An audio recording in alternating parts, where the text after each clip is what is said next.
for coming out. Mostly we'd like to thank the Texas Tribune and Evan Smith for bringing attention to the situation on the coast. He mentioned to me that so much of the media attention had been on Houston. He wanted to come down and have a conversation with us in this area to shed some light on what's happened here, and I want to welcome our esteemed panel of mayors. I do want to introduce one person. The college is blessed in many ways by a very supportive community, and a lot of that support starts with our board. And Kay McCaney is here from our board of trustees.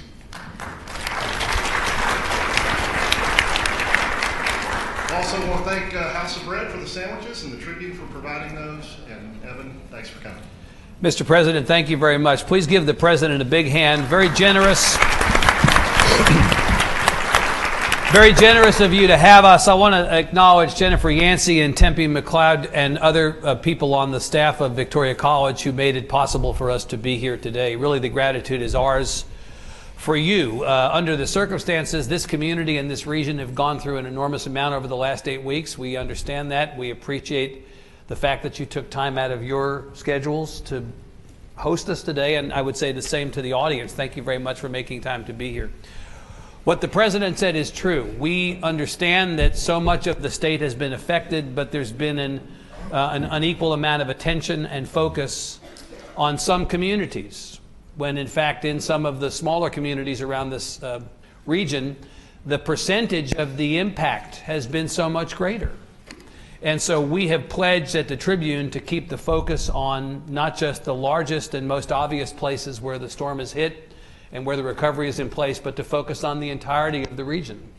And we're going to commit ourselves over the next year and longer to continuing to cover the aftermath of this storm and the recovery, which will be a long process, not a short process. We understand that, in every aspect of it as well.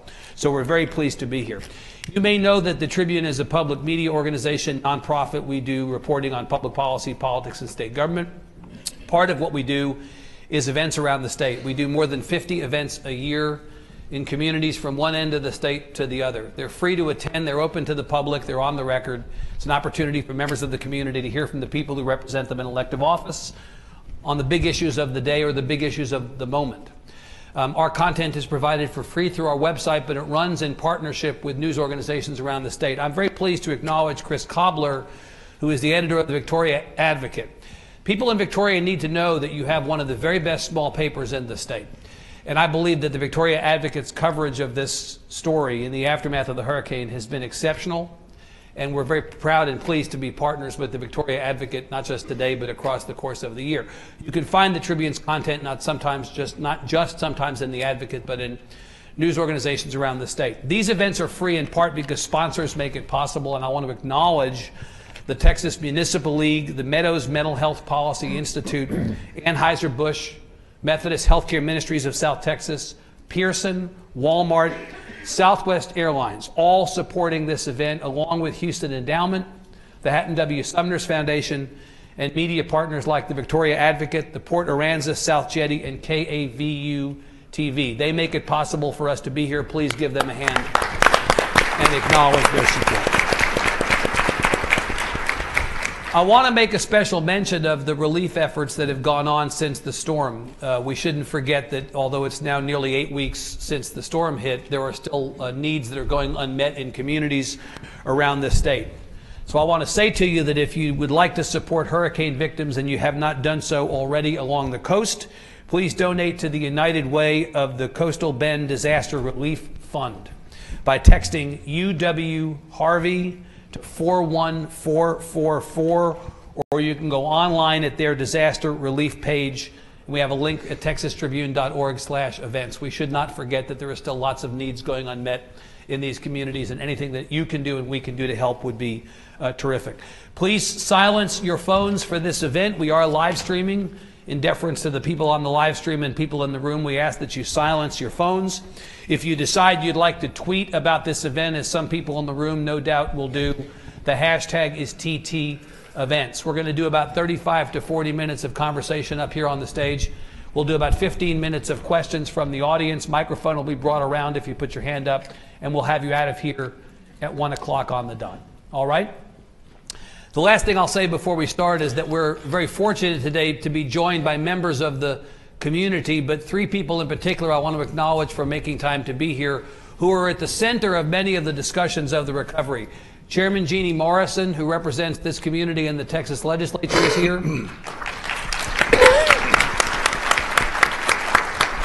The regional administrator of the Housing and Urban Development Department in Washington, the former mayor of Irving, Beth Van Dyne, has come in to be here.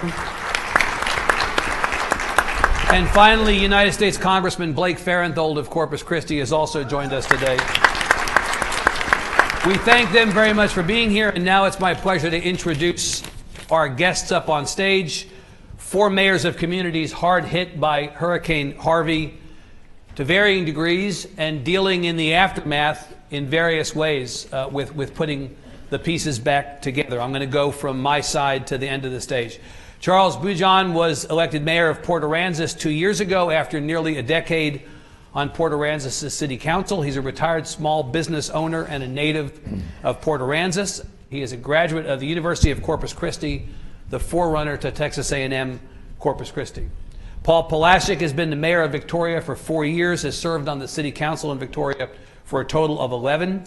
He previously sat on the city's planning and parks commissions. He is a native of Victoria. He has an undergraduate degree from the University of Houston, Victoria, and an MBA from the University of Houston. C.J. Wax, first elected mayor of Rockport in 2010 after serving on the city's Planning and Zoning Commission. He is a past president of the Texas Municipal League and a more than 30-year veteran of the United States Air Force. He is a native of Newport News, Virginia. He's a graduate of the Air Force Academy. Finally, the grizzled veteran of our mayors, Jack Whitlow, who's been mayor of Port Lavaca going all the way back to 2006. For most of the 90s, he was the district attorney of Calhoun County. He is a native of Refugio, and he is a graduate of Texas A&M University and St. Mary's University School of Law. Please join me in welcoming our four mayors. Give them a big hand.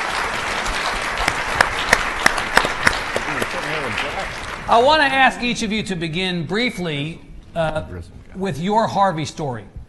Part of what we'll do, I think, in the aftermath of this storm is to talk and to listen to the tales of what people went through and what you experienced on the ground.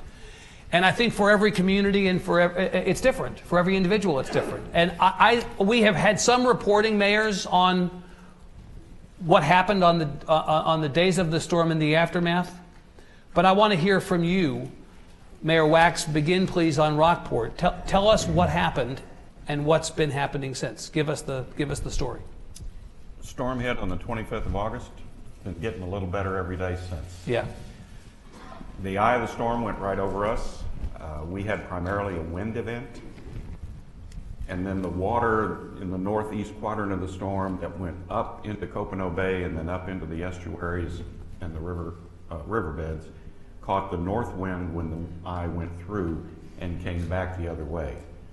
So at Rockport Harbor, which is right on Aransas Bay, we had 1.8 feet worth of storm surge. On the backside of our peninsula, coming off of Copano Bay, we had between 5 and 7 feet of storm surge. Came back the other way. The wind, any of you that have been to Rockport know that we were a city of trees. Since the storm hit, we have removed nearly 800,000 cubic feet of debris. Cubic yards of debris, excuse me. That's vegetative debris. We've begun the first pass on construction debris and subsequent white goods, refrigerators, dishwashers, yeah, and that sort of thing. But we've been focused primarily on debris, and the reason we have is twofold. Vegetative debris becomes very dangerous very quickly, especially when it's lining the roads. As it continues to dry, it becomes a fire hazard throughout the entire community. And secondly is the psychological impact of debris.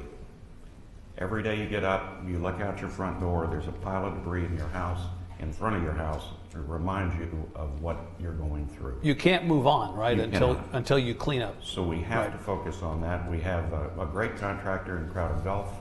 We've got over 130 pieces of equipment from TxDOT that are in cleaning TxDOT right-of-ways.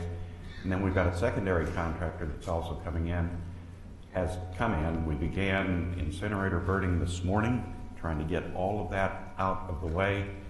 As of yesterday, of the 1,300 businesses we have in our community, we have 297 open. So we are looking at the long-range impacts of this in terms of property tax and sales. Got a lot of work to do. So you got about 10,000 people in Rockport. That was the population. Of those 10,000 people in Rockport, everybody affected to some degree by this storm. That's correct. The whole community. 35% of the community was destroyed. 35% destroyed. So, you know, the story I heard from somebody was that about a third of the town was destroyed, and that you might have to bulldoze another third. Is that true? Texas Task Force 1 estimated 35%, the number I just gave you, and then of the remainder, between 30 and 35% that will probably never be rebuilt.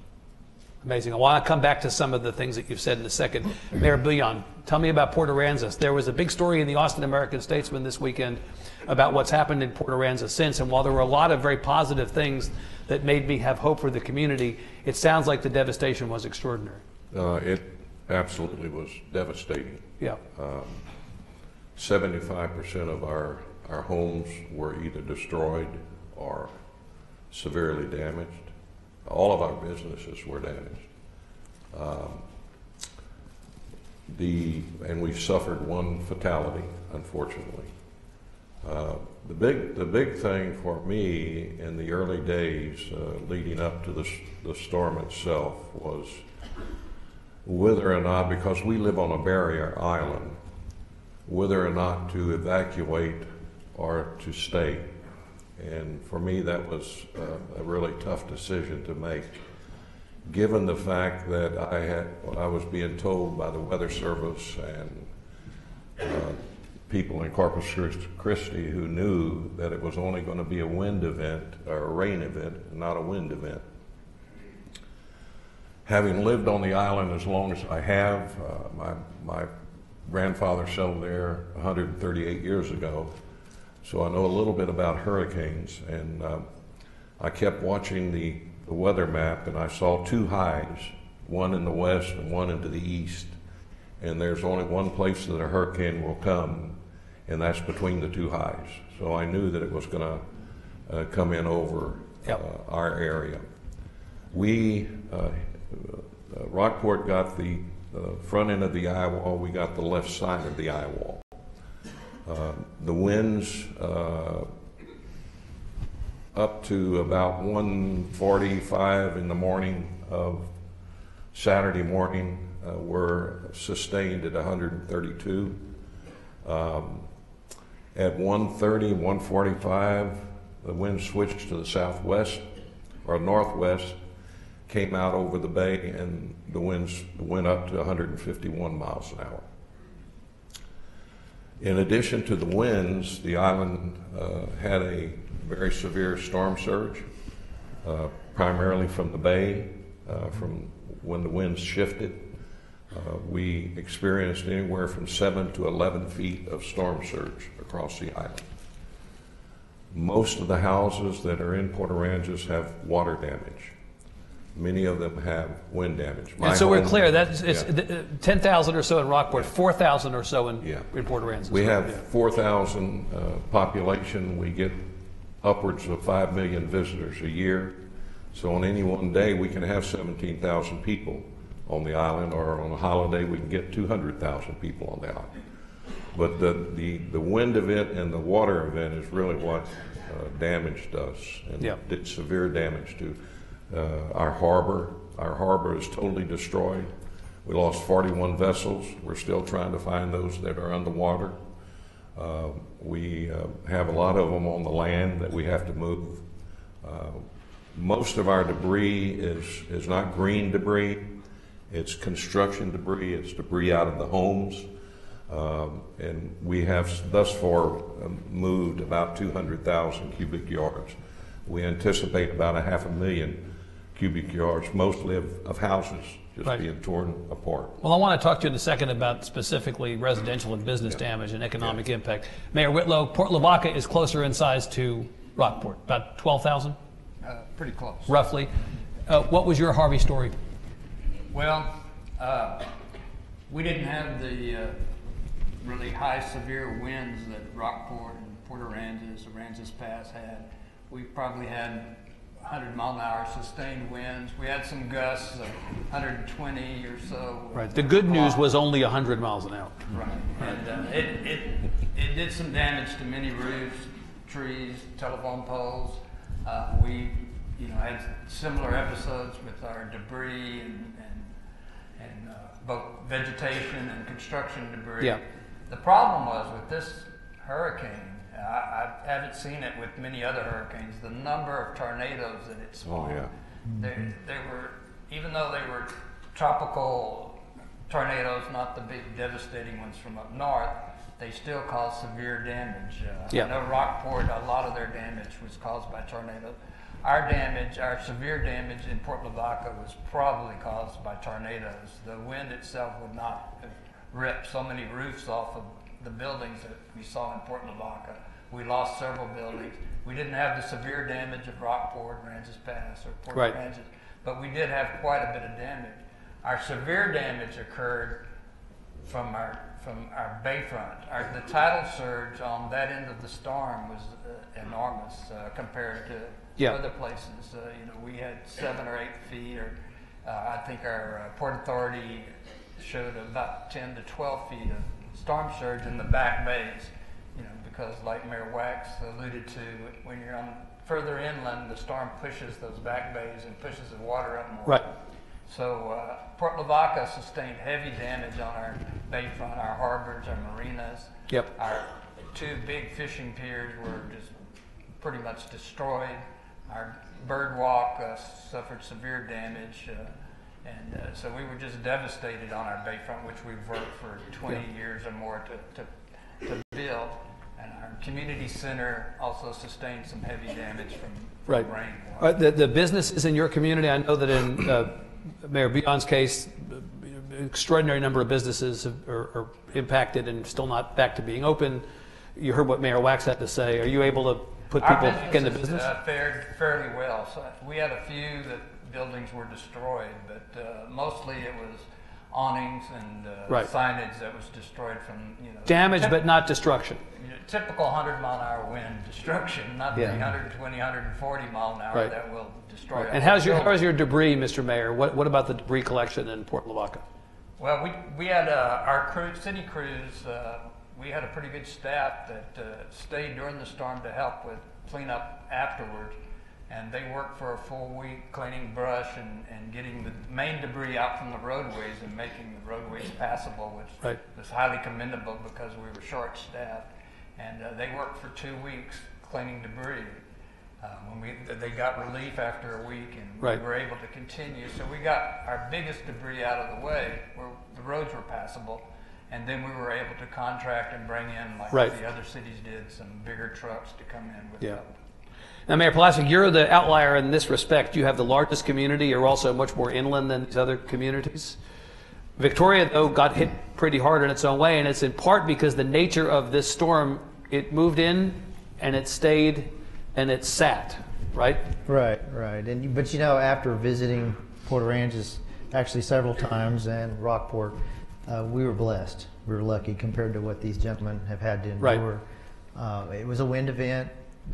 And rain, but just not to the extremes we saw in their areas. Typical, as you would expect, a lot of debris, the stories about tree damage. I know we picked up the first week more limbs than we did all of last year for limbs and whatnot. And we're just now getting to what small amounts of debris we have. Damage, roof leaks, etc., things like that. Not a lot of total destruction. Yeah. We're back up to speed quite a bit, I would say, now. And the most interesting aspect for this is it's been a learning experience.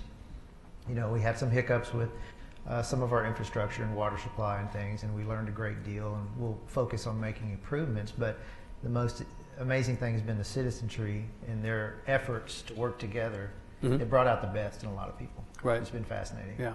Now, you, Mayor Plasek, you had a certain number of families displaced. I mean, the fact is, like Mayor Whitlow, you say, count our blessings, it could have been a lot worse. Mm-hmm. Rockport and Port Aransas, relatively speaking, had it harder on a percentage basis of their communities. But if I read the Victoria Advocate correctly, 6,700 households displaced? I can't verify that. Thousands? I mean, and there are still projected to be thousands of families still trying to figure out where they're going to end up. I spoke to FEMA yesterday and asked that question. They don't have that information, so That's not information that you have, though, at the local level? That's information that you assume they have higher up the chain? I would have to assume at this point. I know city staff has done what we call a windshield survey, which is driving around town and checking things and rough estimates. We don't have a lot of total destruction. The FEMA definition of 51% has not been met generally across the community, hence the fact that we don't have a lot of trailers and things like that. Right, and businesses, likewise, some business damage, but not as overwhelming. Right. I want to try to quantify if you've been able to do it, the economic impact. Maybe Mayor Wax and Mayor Bouillon. Let me start with the two of you. Mayor Bouillon, I saw that at least from the school district's perspective, that the budget of the Port Aransas School District annually is just under $7 million, and they're already talking about $10 to $12 million of damage sustained within the school. More than that. More than that? That number is low? That's right. A low number. Have you been able to aggregate in total what the damage, what the economic impact on the community is going to be as a result of this? What we need, in reference to the school, we lost one campus. Right. The two others are damaged. They can't be used. We now have trailers for our children to go to school in. And in fact, your schools were some of the last in the affected areas to open, right? Exactly. Just this week, I think your schools finally opened. Just opened. Right. As far as damage goes overall, we suffered somewhere in the neighborhood of $43 million in damage. And that includes what? That includes the Hope City, the infrastructure, everything. That's our need right now. Just the University of Texas Marine Science Institute had over $100 million worth of damage. So there's a great deal of monetary need right now in the affected areas. And that's the short term. The fact is that there's going to be an economic impact over the long term, alluded to, on property tax revenue, on loss of tourism, on essentially across the board. Yeah, we get somewhere in the neighborhood of, we have a tax base of $2.9 billion. We anticipate that going down to 1.6 next year. So almost half. You're going to lose almost half. Yes. Mayor Wax, have you been able to quantify the economic impact on Rockport? Our count as of the certified totals of July was $1.981 billion. The estimate from the appraisal district as of yesterday, or the EOC meeting on Monday, I guess, was now down to 1.465. So we're anticipating that number is what's going to be the tax base for next year. That's approximately a 35% decrease. Significant hit. But the important point you just raised, it, any of you that know Rockport know that we are a tourism community. We have 5 principal attractions for people all over the state. They include the Fulton Mansion, the Texas Maritime Museum, the Rockport Center for the Arts, the aquarium at Rockport Harbor, and the Bay Education Center.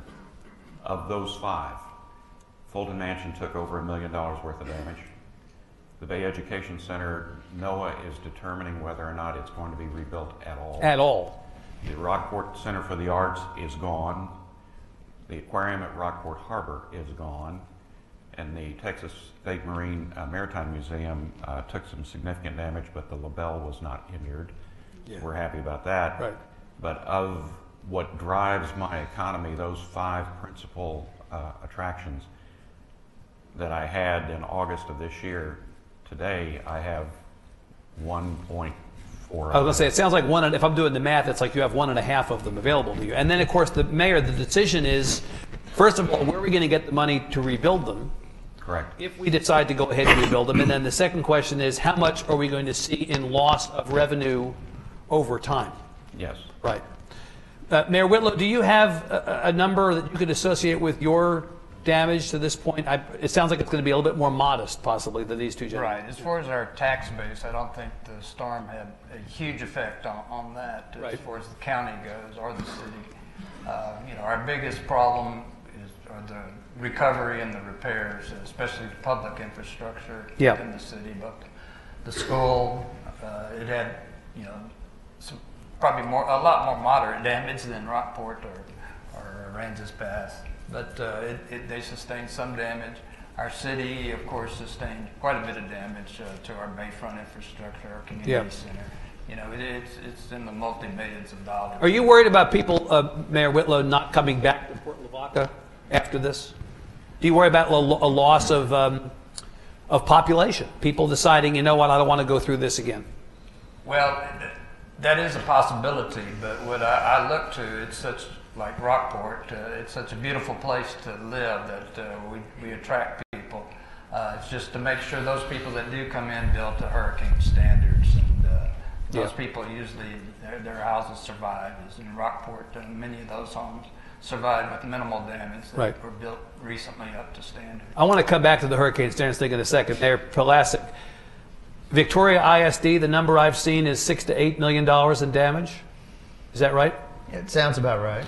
And all of the 33 facilities within the school district have been impacted by the storm? To some extent, yeah. Right. And some not too bad. Yeah. And the outside of the school district, the city is estimating, and I think you all approved at council, another $6 million to cover costs? Right. Just a budget amendment just to cover debris removal and all that stuff. Yeah. So, is that going to be the sum total of the expense that you think to rebuild? I hope so. Yeah. But I'm not sure. We've got some ideas for some capital projects to come out later that, as a result of all this, that will add to it. Are any of you concerned about where the money's going to come from? Shouldn't you be? I mean, absolutely. This is, you know, let's stipulate that the state has stepped up and said it's going to do what it needs to. The federal government has stepped up and said it's going to do what it needs to. But at the end of the day, the need is going to be greater probably on the back end than what is predicted on the front end. If you've ever built a house and you've been quoted a price, how often is the price on the back end what they told you it was going to be on the front end? Mm-hmm. And then the second thing is, it's been Maria and Irma and the wildfires in California, and kind of go down the list. Mayor Bouillon, when you look at the prospect of being made whole again by the various ways that you've been told the money's going to come to you, how confident are you that you're going to get what you need? I'm not really that confident, to be honest with you, because the pot is only so deep, and we've had so many disasters here lately that you can only drain it so far. Yeah. So a lot of this is going to be up to the town and how we approach rebuilding Port Aransas, what we want it to look like in the future. Those are decisions that we're going to have to make. We're prepared to not receive the $43 million that we really need. So we have to find other avenues to accomplish that task. You're going to be looking to philanthropy to fill in some of the holes? We have a tremendous outpouring of donations coming into Port Aransas right now. Yeah. Hundreds of thousands of dollars. And that's going directly to our citizens through the churches. We estimate somewhere in the neighborhood of $800,000 will be distributed to our citizens, private donations. Who's taking responsibility for making the decisions about where those dollars go? The Chamber of Commerce is handling that for us, and they're working in conjunction with our churches. Right. Mayor Whitlow, are you confident that you're going to get the money you need from the state and the feds? Well, of course I'm not real confident, but we are proceeding along, and just looking at the bureaucracy involved in just going through FEMA is enormous, and jumping through the hoops to make sure you comply with all the regulations and fill out all the paperwork and meet all the deadlines. You worry constantly about, well, did I miss something? Did I do this? They're going to deny us. Whether they're going to be looking to deny us or whether they're going to be looking to help us, and we worry about that. You worry about the federal government's motives here? I mean, you worry whether they want to help you? Not the motives, but just the regulations, making sure that you comply with them. We are, I'm sure, as all the other cities, we're taking steps to.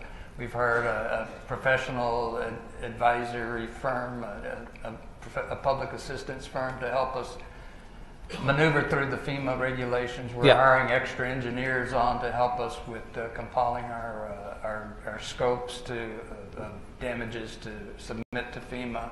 And it's all of these hoops we have to jump through to even get to the point where we're eligible to get anything from the federal government. But we are going through that just as all the other cities are. Yeah. And we hope to have that completed within the next 30 to 60 days. Right. We have deadlines coming the next week or two. Our city engineer is working on those at this moment in Port Lavaca, and I'm sure the other cities are going along too. Right. Let me comment on that. Yes. Just to give an example of what you're talking about.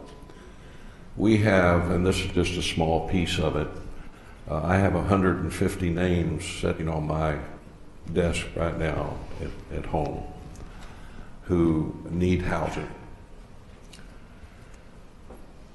I have gone to FEMA with that. I sent them the list. They came back at me and said that, well, we have 100 people who have signed up, but they're not on your list.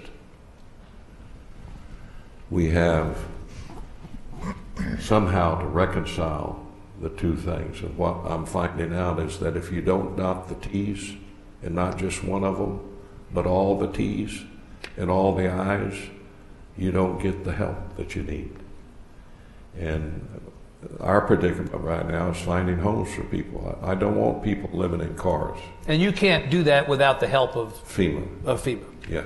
Yeah. And when you go through that process, apparently, what I'm learning is that there's no one question in the application process of FEMA which says, do you need a trailer to live in? Mm-hmm. So how do they make that decision? I don't know. Mr. I don't think they know. Mr. Mayor, Mayor Wax, do you begrudge FEMA their process in trying to determine that the money that they have available to them is made use of wisely and correctly? I don't begrudge the process at all. Yeah. It's a process that is established at the federal level that is a very broad brush that is supposed to be applicable to a wind event, a water event, a wildfire, an earthquake. At that level, when you establish a process like that, it is going to be complicated and Yep. it's going to be difficult. But let me give you an example as well. When I registered for FEMA, we had two FEMA folks that came and set up a desk right outside our EOC, so we kind of all rotated around. Yeah. So I go there and I register, name, social security number, hat size, whatever they wanted is fine. Do you have insurance? Yes. Then you get to pick one. One. We live in the coastal bend. We live in one of the 14 counties. We require 3 for all of our citizens. And on the FEMA form, there is no place to write windstorm. There's no place for it. Yeah. So I put it in the remarks section. And I had to explain to the lady who was registering hoping that me they read down to the remarks section, right? what windstorm was, Right. what TWIA is. So the issue, Mr. Mayor, is that there's not a one-size-fits-all response. Right. Every storm is different. Every community is different. Correct. Right. Well, look right here. Yeah. Look at how different This these is four one storm, Right. 4 different effects. and 4 different effects. Mayor Pulaski, do you believe the state has done a good job in its response to the storm? Yes. We had a few small hiccups during the actual event and requesting stuff and whatnot, but Right. we've got past that. With respect to FEMA, though, I have to go back. I would caution anyone to rely on FEMA in terms of they're not our insurance company necessarily, right? But back to the state, as in meetings with our Governor Abbott, pointed out very clearly to him his gift to Mayor Turner in Houston with no strings attached from his disaster fund, and posing the question to him to remind him that there are those of us, and my neighbors here included, also would like to see some of that come down this way. So I'm optimistic about it. Why do you after think, my Mr. Mayor, why do you discussion. think Houston has gotten access to those dollars, but Well, your communities have not? I don't want to say that they didn't need it. I think their financial situation, by all my observations, is much more dire. But I certainly wouldn't want to see poor planning rewarded either. Yeah. In terms, because I know with Victoria, you expect me to brag, but we were able to weather this fairly well for over a decade of a great city council who worked to shore up our funds and whatnot to weather something like this. And I'm not, from what I've heard, maybe that's not the case in other communities, I don't know, but to turn around and supplement them so quickly like that, I expect the same thing down in our area, and I hope so. Well, so Mayor Whitlow, we talked about hurricane preparedness. You've talked about the degree to which Houston had or had not adequately done what it needed to in advance of this. This has been a big conversation. Don't know where you're going unless you know where you've been. And as you all seek to rebuild, in part the question is going to be, were there things that you should have done before this that you wish now in retrospect you had done that could have prepared you better? Or maybe this was a once in a lifetime storm and there's nothing you could have done With any luck at all. Mayor Wax to prepare that. Have you had that conversation with yourself, you and others in Rockport, and asked what we could have done differently to have avoided this as a guide for what you will do going forward to prepare against it for the next time? Yes, we have. So what'd you do wrong, or what should you have done that you didn't do? Like the mayor said, over a period of time, the council has acted very responsibly in preparation. We established a policy that we would hold 180 days of operating capital in our budget so that if a storm hit, we could maintain the same level of service to our citizens for 180 days without a dime of either sales tax or property tax. When the storm hit, we were at 147 days. And that's what we have been living That turned on. out to be a good decision. That was a wise thing to do, and I recommend that. Now, there's a lot of auditors who will tell you 90 days is all you need. Those auditors don't live in the coastal bend. No. Right. So I'm going with 180, and that's what we did. Right. And Charles kind of pointed it out a little bit. This storm went from, you might get some rain and a little bit of wind, to a Category 4 hurricane in 32 So hours. seemingly overnight, right? Yeah. And the city of Rockport, now remember, Category 1 hurricanes are 75 knots worth of wind. And anybody that's been to Rockport knows you can get 50, 55 knots of wind practically any Tuesday. But the city experienced 75 knots of wind or higher for 13 consecutive hours. The peak, according to our airport, was 142. That's when the weather vane on top of the airport left the building. So for 13 hours, when we took the front, the eye came, then the backside, 13 hours of 75 knots or better. If some of our houses sustained some damage on the front, then they got hit again from the back. There's nothing you can do to prepare for that. Not a lot you can do to prepare for that. I mean, Mayor Whitlow, that's part of the problem, is there's not really a playbook for this, right? There's not really a predicate for this. That's correct. We do have hurricane plans in place. We do try to get our citizens to evacuate. That's very important. Port Lavaca has a good record with people evacuating when they are asked to. We get up to 60 or more % evacuating, which really helps the community, because after the storm, that allows you to get out and do the repairs and clean the roads without having citizens in the way and having to take care of citizens that should not have been there in the first place. And I'm really proud of the people of Port Lavaca, because they allowed us to get out, to get the streets clean, to do the things we needed to do, and to allow our police to watch the houses for looters or so that's a decision that you would make. Again, you know that one of the controversial aspects of this kind of autopsy of the storm has been communities that evacuated versus communities that didn't. Was it a good decision? Was it a bad decision? Did it keep the death toll down? You're comfortable with the decision that you made? Oh, yes. And I'm proud of our community. Mayor Wax, you feel the same way? You happy with the decision that you made as far as that? Absolutely. The highest point in our entire community is 24 feet above sea level. Yeah. So we issued a mandatory. There was no staying under those circumstances. No staying. Right. Mayor Pulaski, what did you not do that you wish you had done based on what you've seen since the storm? What could you have done differently? Most of it would be operational, procedural things throughout the year, exercising certain pumps and generators more frequently under full load and things like that, so that when we needed them, we would be more confident they'd work. Did you have a sufficient disaster plan in place as you now look back on it? I think so. Yeah, You of all course. feel like you had a sufficient, I mean, obviously, again, storm being what it is. Well, not that, right, it's a disaster by nature because your best laid Right. plans go awry at times, but not that there aren't corrections that we can make to improve it, but yes. But again, I mean, operational things that you said. Right. Mayor Bouillon, what did you not do that you should have done, that you wish you could have back?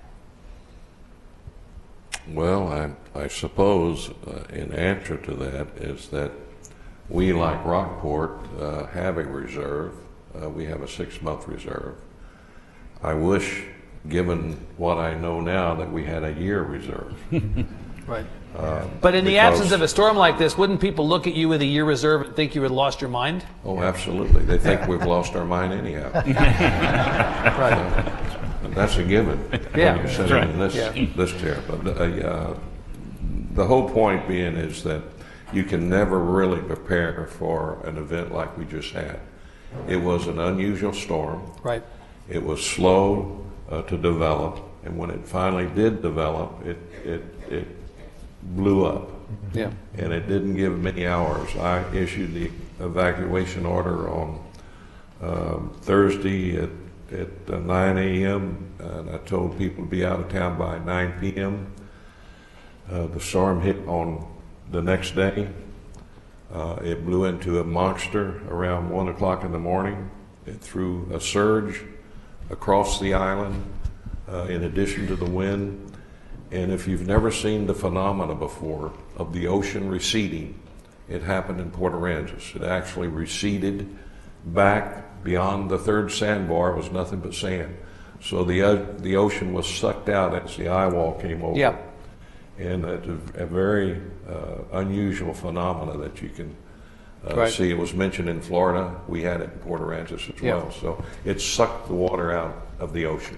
Any of you concerned particularly about a public health problem? There have been some discussions in some parts of Houston about aspects of public health that are going to be now a focus of the officials there, state and federal. Yeah. Absolutely. Mayor Wax, talk about the public health aspects of the recovery. When you have, our community was without water, power, sanitary sewer, internet, cell phones for 13 days. When you have garbage rotting in homes, you have a potential severe health issue. Right. We started issuing tetanus shots within 72 hours of the storm hit. Yeah. 3 different locations in town. Was that a part of a plan, or did you just know instinctively that this was a need? It was part of the plan. Yeah. It was not 3 different sites. When we realized how bad The this- magnitude of the problem. then we started calling in additional help. But that was always in the emergency operations plan that we had. Right. But you've got health issues. You've also got, we issued our mandatory evacuation on Wednesday morning. And we fortunately had evacuated those who require greater assistance out of nursing homes, hospice, things along that line, a day earlier than that. We were lucky. Yeah. Could have been worse. We lost 2, and we lost 1 gentleman in a fire. That's not accurate. We lost a person in a fire. There were 2 people living in the location. One of them is in the morgue in Corpus Christi. We have not yet gotten confirmation on DNA. If it's him, then she's missing. If it's her, then he's missing. And we don't know which it is. And 8 weeks later, you still don't know. We still don't know. Right. And the other lady that we lost was already in hospice care in her home, told her son and the police department, I am not leaving. I'm not leaving. You can't make them leave. You can't make me leave. I'm not leaving. So you had 2 casualties. You said you had We 1. had 1. Mayor? No, just one Mayor? lineman. No. So, I mean, amazing Not a that the loss of The life. lineman in Bloomington. yes, sir. Not a resident, but Right. But amazing that the loss of life was so small in number when you consider the magnitude. Any public health issues in Victoria that you're dealing with? no, initially it was mosquitoes. Some people might say they still are. By the way, not an insignificant issue as part of the aftermath of the Right. storm across the affected area. Right. But nothing overwhelming as far as No. the community goes. Public health issues, Mr. Mayor? Oh, well, like Victoria, the Yeah. mosquito problem was enormous after the storm. But Right. we had a great community effort after the storm. We had industry pitching in to help. We had Right. stores pitching in to help. And we had individuals. We had a pilot contact the county and our city and volunteered to help us with mosquito spraying. And Right. we were able to contract with that pilot and get our county sprayed for mosquitoes right away, and which helped enormously because the mosquitoes were so thick you couldn't get out to do repairs on any property, and you would have sustained more damage because you couldn't fix what you had. Right. I want to understand what you don't have at your disposal that you need. So it's a free shot, right? What you would like the federal government, what you would like the state government to provide to you if you could wave your wand over them. Because, you know, you're obviously not going to get everything you ask for. You may get nothing. And you talked a little bit about the bureaucracy of FEMA earlier. I know there's also been a conversation about the degree to which money is passing through different official agencies and getting to you all on a much slower timetable than you actually need access to it, as opposed to money getting to you directly. But could you each talk about things that would be helpful for you to have either from the state or the federal government as you rebuild? Mayor Whitlow. A big thing with our community is the information to know how to proceed through some of these bureaucracies. At the very outset, we had great response. I think Tony Robinson, regional director of FEMA, Right. came down and visited most of our communities and did a wonderful job. Heralded for his work. Yeah, and did a wonderful job starting the process, but we Right. still have to go through the bureaucratic processes. What we're going to need help in Port Lavaca is rebuilding our bay. It took us more than 20 years to get where we were, and an enormous amount of money Right. involved in it with our piers, our marinas, our harbors, and that's again going to take that much more money to get back to where we were. So, and that project, the Bayfront project, the harbor and such, was paid for. The cost of that was borne by whom originally? Part of it was through city tax money. We Right. did a lot of building ourselves. A lot of it was done through grant, CDBG grants, the Yeah. community block development grants through the state. Of course, the challenge, though, for you is that as the tax base takes a big hit in the short term over this, those dollars would not, in the most ideal circumstances, be available to you for that kind of a project. And as far as any other kind of block grants or any kind of outside philanthropy, everybody's going to be fighting for the same small piece of pie. That's correct. Right. It could take years to get back to where we were. So are you estimating, you're saying it's going to take, you think it's going to take years to get back to where you were? It's going to take several years. Just the construction alone is Right. going to take a couple of years. And your community was one of those, to be clear, where that was not as hard hit as some of the others. Some of our infrastructure inside the community Yeah. was not hit so hard, but the bayfront was devastated, probably Right. just as hard as anyone else. But our community doesn't look nearly as bad, and we were so fortunate that we didn't sustain a head-on hit like Right. Rockport. or Mayor Wax, what do you need that you don't have at your disposal from either the state or the federal government?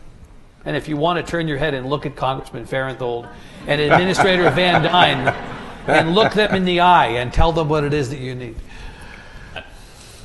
I'm going to echo what Jack just said. And I was sitting with the congressman here a minute ago, and Bob just got up and moved my chair. I don't know what that means. I need not only Congressman Beth and also my rep, Jeannie back there,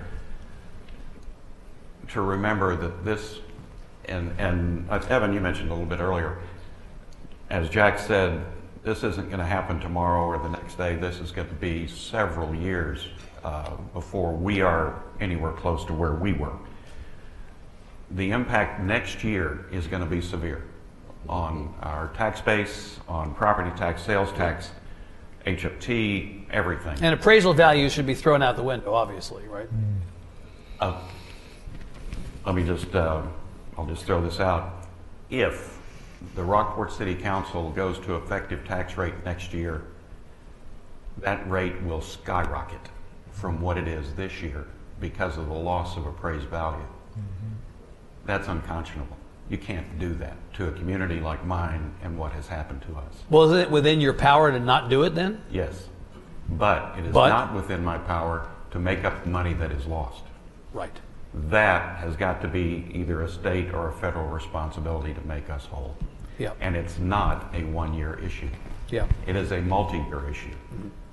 And those are the things that need to be underscored, because we in the United States, our citizens, and we all know this, we've got a very short memory.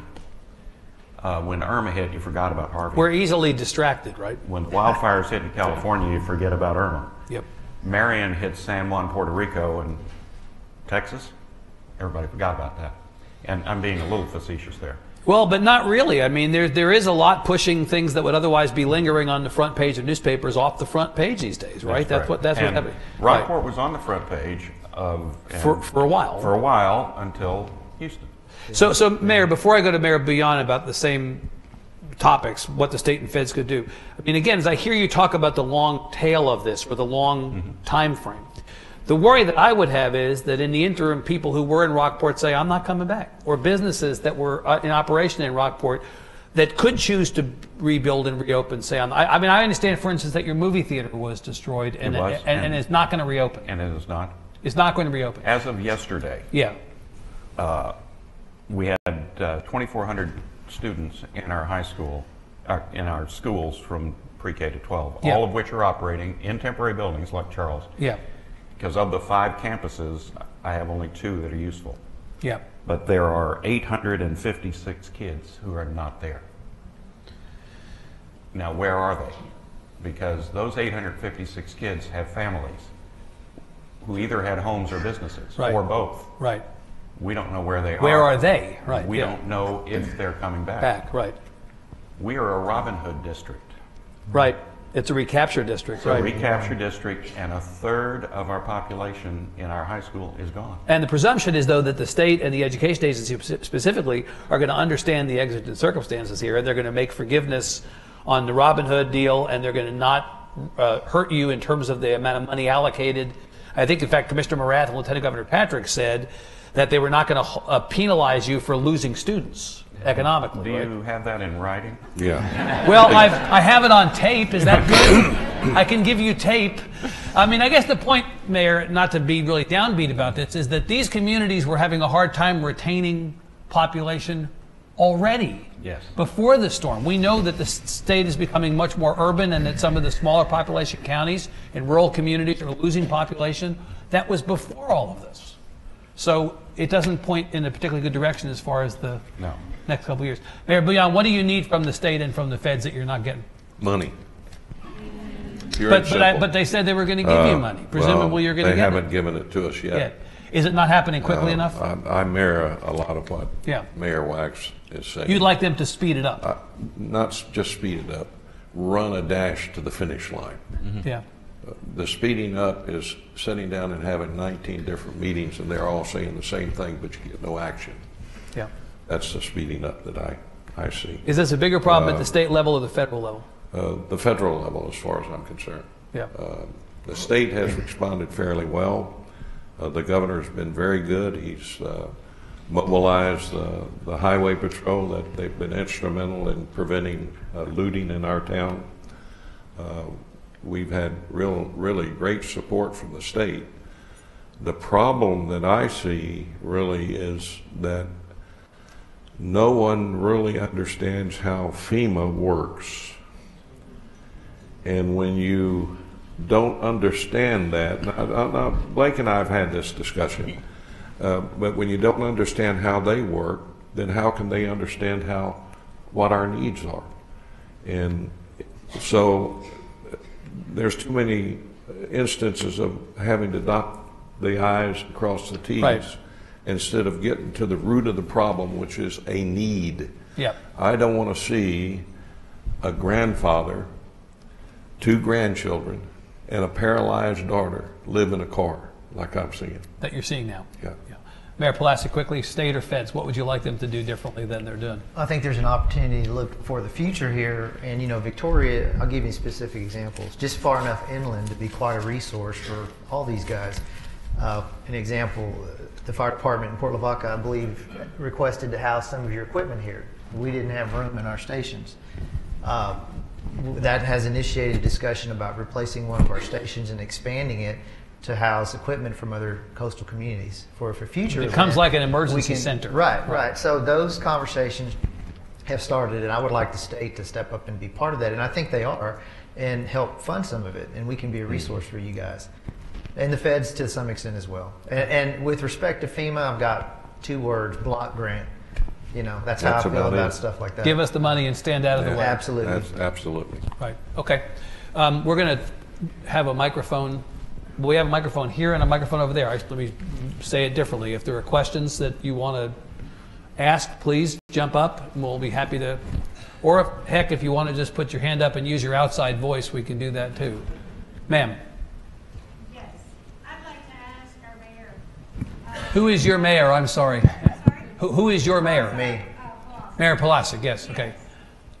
We have a lot of people that have lost their homes due to wind and rain, mainly moving, and because of that, all the mildew and the mold, and they're just uninhabitable. So my question to the mayor is there any way that you, as our mayor, could kind of like do away, and I'm not saying do away, but waive all of the rules and regulations and ordinances that it takes to put up a mobile home? I know that we had someone that tried to put up a mobile home and they weren't allowed to live in it until they put a skirting on it. Okay, these are things that I think, Right. you know, could be held back maybe for 2 years maybe, until everybody can get back on their feet. If we can just take that and. I know Sure. that there's a couple of council members here that maybe they could, you know, work together and try to get this done just so that people can get through some of it. So let's ask the mayor. You know, at the state level, Mayor Governor Abbott has been quite out front in saying we're going to forgive any regulation that we can possibly forgive to get people back on their feet, to get communities back on their feet. He's been praised for that. They're streamlining the process. You're being asked a local version of that question. Why not waive rules and regulations, well-meaning, that are currently in place to help people speed up their road back? The very, very short answer is yes. We have expressed a willingness to do that. There's a process to go through, and none of that has made it up to council as of yet. I do know that we've talked to FEMA and others, private contractors who have talked about locating, for example, an RV park, and we've already said, sure, whatever we need to do to get that set up. Right. But that slowness of that process we keep hearing about. But yes, we're willing to do it. But again, if you look at the numbers of people who, at least it's been reported locally, are without homes right now, have been displaced, it's about 10% of the population of this community. It sure feels like the need may be there. I can't answer You that. can't, though. you I can't don't- confirm those numbers. No, I cannot. Do you have any idea where those numbers came from? No. Should I ask Chris Cobbler? You may want Okay. to. I don't know. Other questions? Ma'am. Thank you, Jennifer. Kind of on that same topic, could we talk about, I guess primarily my concern is Victoria, but I also have a program that serves in Calhoun County. I'm with early childhood intervention, and so our staff go into the homes and as part of their work. And I'm sure other people are representative of groups that do home health or other types of work in homes. The mold, the public health issue of the mold is an ongoing issue, and I don't see anything community-wide or statewide or even federally that we're doing to address people living in these homes with that mold. Right. And so it's not only exposing the families that are living there, it's exposing home health or healthcare workers that go into the homes. When I asked Mayor Whitlow about the public health consequences of this is certainly one of the issues, that a lot of people are making do in homes that under normal circumstances would be viewed as uninhabitable. Yes. So what do we do about that? That is a big issue. You know, that's something a city alone cannot address. That's something that we need to work with FEMA and the state to bring in temporary housing for these people. We have no shelter areas. We have no access to provide housing for them or any means to do that. And that's something that we do need help to do. And that's something that FEMA could speed up their process to look at these issues and help us with that. But as far as the city itself, it would be, cities would not be allowed to go in and buy these people homes and Right. give them things, but we could work with the federal government to provide these things for them. And I think each of us should do that. And what we need to do is work with these groups and assess the situation. Our problem is we need more information from FEMA. They're the ones that have sent the people Right. out onto the streets to talk to these people, but we receive none of that information back to what our situation is out there. Is it possible, Mr. Mayor, that the answer may be not in FEMA or at the state, but in the insurance industry? When Commissioner Sharp, John Sharp, the Chancellor of the Texas A&M system, who was appointed by Governor Abbott to lead the recovery effort, sat with me a couple of weeks ago. He said basically to the insurance industry, cut the shit. That's what he said. He said, this is ridiculous that it's taking as long as it is. Cut the damn check, he said. Yeah. Stop erecting so many barriers between yourself and the ultimate end user here. This is what insurance exists for. Well, is that part of the issue? But what I'm afraid of is what they're referring to are the poorest of our citizens that may not have had insurance. And that's what I'm saying. They're the ones that we need assistance to get them out of those dangerous homes with the dangerous mold that are exposing our children to undue health risks. And we need to work with the federal government to do that. Our cities, we're not even authorized to go out and proceed in those type of programs. The cities cannot just use taxpayer money to give things to individuals, but we could go out and help organize and find other ways to remedy these. Mayor Bouillon, you think insurance is partly an issue here? The insurance process is a slow animal. By nature. Also, by nature. Yeah. So to wait on insurance settlements is not really a good idea. Right. Well, of course, Commissioner Sharp is talking about somehow speeding up So that process. that process needs to be geared up immediately. But let me give you an example. Yeah. My home had 4 feet of water in it. I lost all of my belongings, all of my furniture, everything that I had. I have 2 shirts. I'm not looking for sympathy, folks, by the way. I have 2 shirts, 2 pair of jeans, 1 shoes, and that's it. Yeah. I still haven't heard from my insurance man. 8 weeks later. Yeah. Okay. There's a question over there, no? You answered it. Okay. Opportunity to take any more? Ma'am? Right here? Yes. Thank you, gentlemen. I'm with a private foundation in Dallas, and I'm going to hide the rest of my business cards. Having said that, if there were any kinds of projects that you could identify in your communities that could be paid for by private philanthropy, not the kind of things that you might have other funding sources eventually through FEMA or the state government or so forth, but if there were privately funded projects that might make a real difference for your communities in long-term recovery, what would those be? How large are you talking about? You're talking about modest? Well, let's go from modest to extravagant. Are there privately funded Mayor Wax things in Rockport that you would be willing to put on a list? If I had your magic wand, I would be focused on what is the center of my economy. Those 5 areas that I talked about earlier. The Rockport Center for the Arts is destroyed. They do have some land, but their entire collection was moved, or the artist took them back, and I do not know how the artists individually have come out, but that is one project that could be funded with private dollars that would begin to help us rebuild our economy. If tourism is at the center of your economy and you lose all the magnets for tourism, then you have no economy.